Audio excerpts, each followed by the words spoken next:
Allez, on enchaîne avec la suite. Structure cristalline du diamant.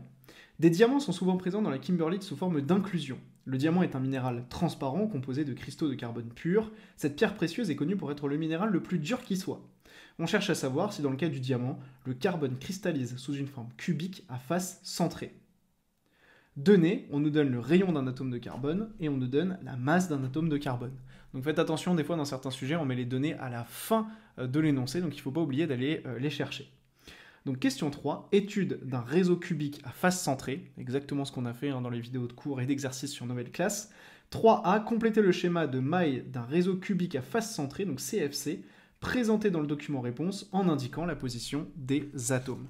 Donc il va falloir compléter ce schéma cubique face centrée en indiquant la position des atomes.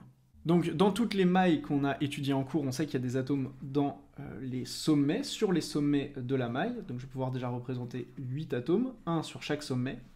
Et puis dans le cadre d'un cubique face centré, on va avoir un atome au milieu de chaque face.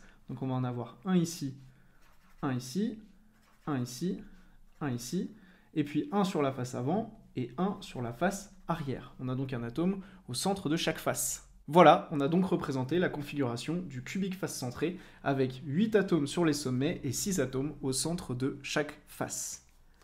On peut enchaîner avec la question suivante, déterminer en le justifiant le nombre d'atomes présents à l'intérieur d'une maille. Ouais, bien c'est assez simple, on sait que les atomes qui sont présents au niveau des sommets, ils comptent pour 1/8, et on sait que les atomes au centre des faces, ils comptent pour 1/2. On sait qu'on a 8 atomes sur les sommets, donc 8 fois 1/8, et 6 atomes au centre des faces, donc 6 fois 1/2, ce qui nous donne 1 plus 6 fois 1/2, 3, et donc 4. On peut donc dire en quelques secondes, d'après ce qu'on a vu dans les vidéos d'exercice sur Nouvelle Classe, qu'il y a 4 atomes dans la maille.